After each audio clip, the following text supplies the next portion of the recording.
इस स्वाभिमान को यदि कोई नहीं समझ सकता है तो इस देश में उसको अपनी सरकार चलाने का कोई हक नहीं बनता। वो बंदूकों की गोलियां चली और हमारे सर थे जो इस देश के लिए हम लोगों ने दान कर दिया कि अगर हमें जरूरत पड़े हम नोटा में भी दे देंगे, लेकिन आपको वोट नहीं देंगे। ये आपकी बातों को अगर कोई नहीं सुने तो उसको धमाके की जरूरत होती। हमें बताने की जरूरत है कि मिहिर भोज कौन थे, वो हमारे थे। ये बात को वापस ले लेना चाहिए मनोज झा जी को। हमारा स्वाभिमान उतना ही इंपॉर्टेंट है जितना कि इस देश को आज बनाने के लिए हमारा जो है बलिदान इंपॉर्टेंट था। और अगर ये बर्दाश्त नहीं करेंगे तो अपने इतिहास के साथ छेड़खानी कैसे बर्दाश्त कर सकते हैं। पोयम तक तो ठीक था, लेकिन जब वो बोलने लगे अपने अंदर के ठाकुर को मारो, जोधा अकबर में क्या क्या दिखाया गया, क्या ये हम बर्दाश्त करेंगे? भाई चेतन आनंद जी के लिए जोरदार तालियां। सबसे पहले यहाँ पर जितने भी हमारे बुजुर्ग हैं उनको मेरा प्रणाम। आज हम लोग ध्यान से सुनिए बात को, बिहार की धरती से आया है सर। आज हम लोग आपके बीच में आए हैं और महाभारत की इस धरती, पावन धरती पे यहाँ पर आना हुआ है। बड़ा ही मन खुश है और साथ ही साथ मैं आपके बीच में ये कहने के लिए आया हूं कि कभी भी और कहीं भी हमारी जरूरत पड़ी है तो हम वहां पर मिलेंगे आपको। इसीलिए आज आपके बीच में यहां पर आए हैं। सही बात कह रहे थे मनोज झा जी, जो हमारे पार्टी के एमपी हैं, उन्होंने जब ठाकुर का कुआं कहा और सुनाया, और आप सब लोगों ने भी सुना होगा, वीडियो तो वायरल हो ही चुकी है।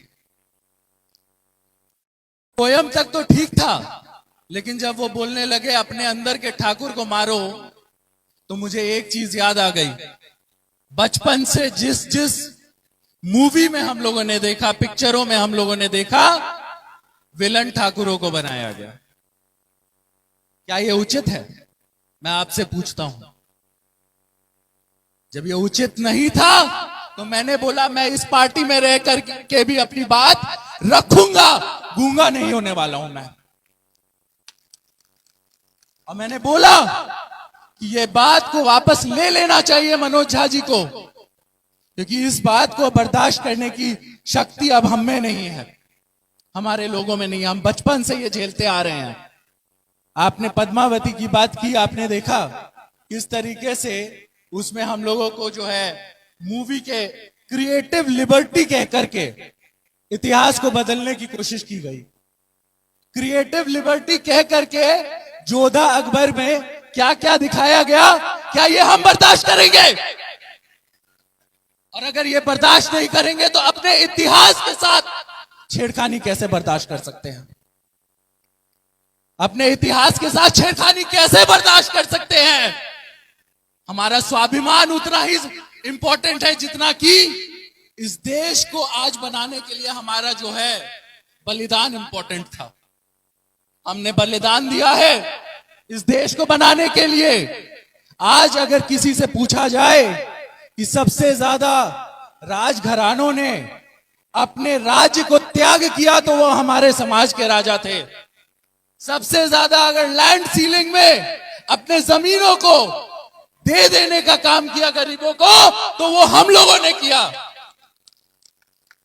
जब जब बाहर की हुकूमतें तलवार और बंदूक के लेकर के इस देश में घुसी तो हमारे सीने थे जिनके ऊपर वो बंदूकों की गोलियां चली और हमारे सर थे जो इस देश के लिए हम लोगों ने दान कर दिया। इस स्वाभिमान को यदि कोई नहीं समझ सकता है तो इस देश में उसको अपनी सरकार चलाने का कोई हक नहीं बनता। हमें जागना होगा, समझना होगा। हर बार ये जो लक्षण है इनके बदल नहीं रहे हैं। पृथ्वीराज चौहान को जिस तरीके से, कौन थे पृथ्वीराज चौहान? मैं आपसे पूछता हूं, हमें बताने की जरूरत है कि कौन थे पृथ्वीराज चौहान? हमारे पुरखे थे। हमें बताने की जरूरत है कि मिहिर भोज कौन थे? वो हमारे थे, वो किसी और के नहीं थे। और जहां तक कि सरकार जब आपकी है और आप कहते हैं कि यहां पर ज्यादातर जो हमारे समाज के लोग हैं आपके वोटर हैं, तो सिर्फ वोट भर, वोट निकल गया तो हमारा कोई जरूरत नहीं। ये तो सोचने वाली बात होगी। हम लोग अगर आज इस चीज का विरोध नहीं करेंगे, अपने खिलाफ जो ये षड्यंत्र चल रहा है उसको नहीं समझेंगे, तो आखिर कौन समझने वाला है? और जैसा कि आप लोग जान ही रहे हैं, इस जगह पे हम लोग आए हैं ताकि एक यात्रा जो हमारी चलेगी इस जगह से, यहां से जो हम यात्रा निकालेंगे उसका संदेश सिर्फ हरियाणा में नहीं पूरे भारत में गूंजना चाहिए, ताकि अगर दिल्ली में भी बैठा कोई आदमी ये षड्यंत्र रच रहा हो कि हमारे अगले पुरखे को पता चला महाराणा प्रताप को ही कुछ और बता दिया, तो अगर ये षड्यंत्र रच रहा हो तो उसको मुंह तोड़ जवाब देने का काम हमें यही से करना होगा। कैथल की जनता और कैथल के लोग को हम धन्यवाद कहते हैं कि आपने इसकी शुरुआत की है, इस लड़ाई की शुरुआत की है। कहा जाता है कि जब आपके बात को कोई नहीं सुने, भगत सिंह ने कहा था कि आपकी बातों को अगर कोई नहीं सुने तो उसको धमाके की जरूरत होती है। आज लोकतंत्र में अगर आपकी बातों को कोई नहीं सुने तो उसको चेताने की जरूरत होती है और बताने की जरूरत होती है कि अगर हमें जरूरत पड़े हम नोटा में भी दे देंगे, लेकिन आपको वोट नहीं देंगे। और इस चीज का जो है, मैं आपको ये कहता हूं, ये हिम्मत सब में होनी चाहिए, गलत को गलत और सही को सही बोलने की, तब जाकर के राजपूताना जो है वापस अपने जगह पे आएगा।